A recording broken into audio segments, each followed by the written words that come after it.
Welcome to Insight Builder channel, connecting n8n agents to Notion database. We are going to generate 5 titles, YouTube titles, by using an AI agent, and then we are going to push it to Notion database. In the n8n dashboard, I am going to go into n8n builders folder. I am going to create a new workflow, and I am going to name it as goal 9, and I'm going to create a manual trigger. I'm going to use the topic that I've already decided. So the topic is give me 5 titles on agentic AI topic generators. Let us now make this as input. So just to make it, so after that I have saved it, and if I go back, it's ready for the next step. I need to click on this plus sign. I need to go to the AI area, and I need to select the AI agent. So inside the AI agent, the moment I create this, you will see that it's creating a chat trigger here. So remove the chat trigger, it's not required basically. And you can click on this chat model and go down, select the OpenAI chat model. You can select the OpenAI account for credentials. You need to have the API key for the credentials. So try to get it from the OpenAI platform. Next, you better use GPT-4o Mini. Below that, models are not properly working for getting a structured output of the topics. So keep that in mind. Next, what we are going to do is we are going to configure the AI agent. So when it comes to AI agent, right, there are a couple of ways we can configure it. We are going to use a simpler method. So we are going to just define the prompt below, and I'm going to give the prompt. Yeah, I think you can see that very clearly, that you will be given a topic or a theme which can be from any stream. So I'm telling that it can be any stream, and I want YouTube video titles starting with title 1 to title 5. So I'm being very specific on what exactly I want. If I pull this here, it's coming from the manual trigger.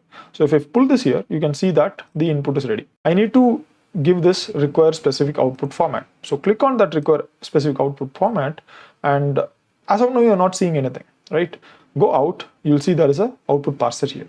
So this is the output parser that you need to update. Now the output parser is one of the important parts of this entire setup, because the titles that is going to come out of the model is going to be in a text format. Okay, right, and I'm going to test this setup. Okay, and I want you guys to look at the text so that you will understand what's exactly going on.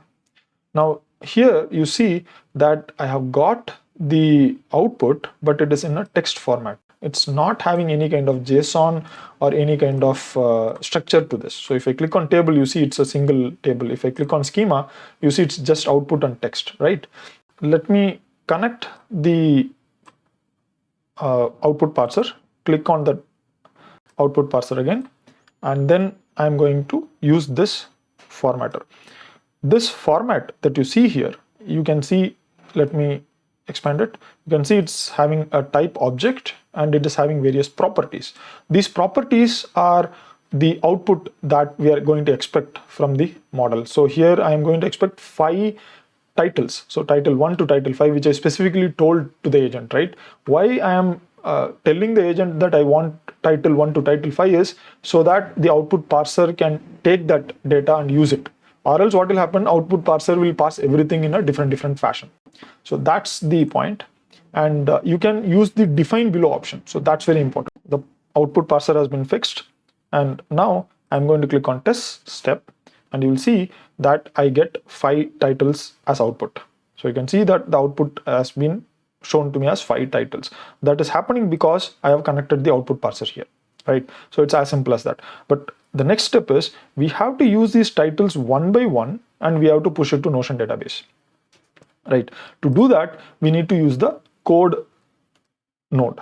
So you have to use the code node, and we are going to use the we are going to take the output, and we are going to create a set of or a list of dictionaries or JSON data.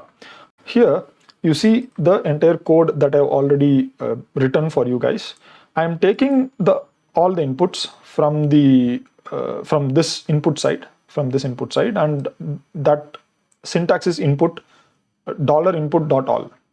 After that, I am actually taking the values of the first item in the list. So if I click on the JSON, right, you can see that this is actually a list. So you can see that it's having a square bracket, it's a list, and I'm going to take the first data, which is the output and the titles data. So that is the JSON data that I'm got. And inside that, I'm actually looking at the output key. So what is happening, I'm getting all these titles into this vals. And now what I'm doing is, I am actually creating this manually. I'm creating this JSON list of JSONs manually by using the vals one by one. So what will happen is, if I click on the test step, so it will take all this and it will create, if I zoom this out, you can see that it is creating a list of JSONs. So this is very, very important. We need a list of data to go to the next step. So we have the list of data right now from the code, and we can click on loop items. If you click here, you can see that I have the data here. So I have the data that is coming here, and I have taken the batch size of 1. So that's very important. You need to keep the batch size as 1, because one page at a time has to go to the Notion database.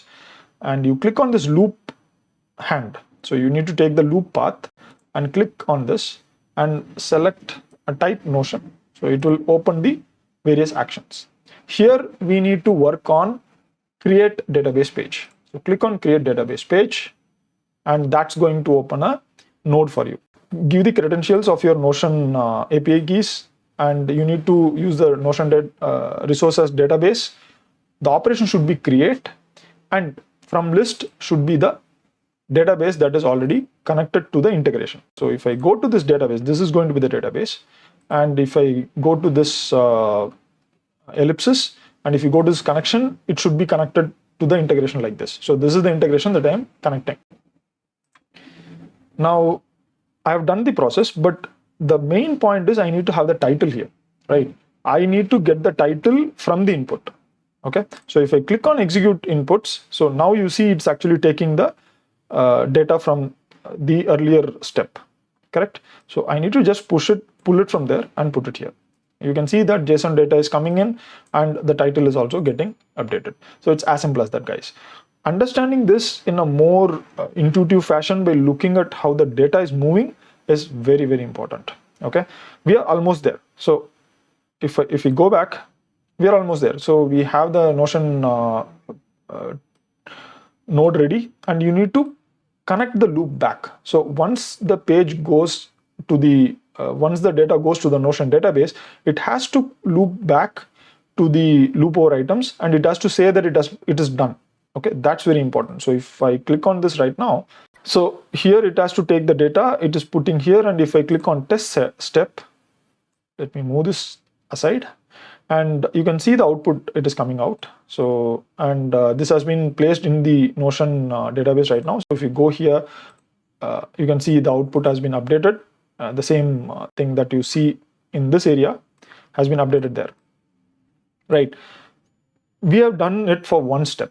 This is just for testing. Okay, after you are confident that your entire flow is set up, as of now it's all set up, and you can actually add a edit fields. Why you need to add a edit field is you can take the output from the Notion return. So you can take the output from it and you can use it for the next step.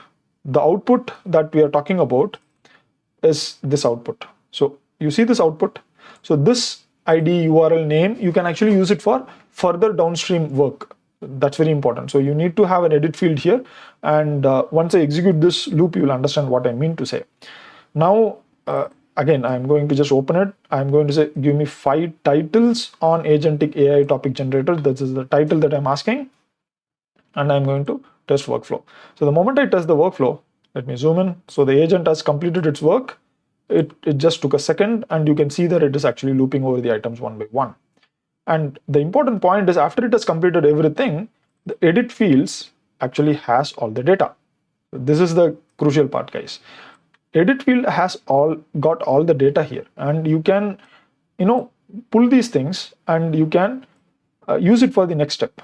And also one more thing, whenever you are going to click on test step, this is going to run the agent completely. Okay, so ensure that you don't miss that point. So I believe that this video has been helpful for you guys, and we have seen all of these steps right now. And do leave a like, and if you have any questions or comments, do leave it in the comment section. See you guys, have a great time.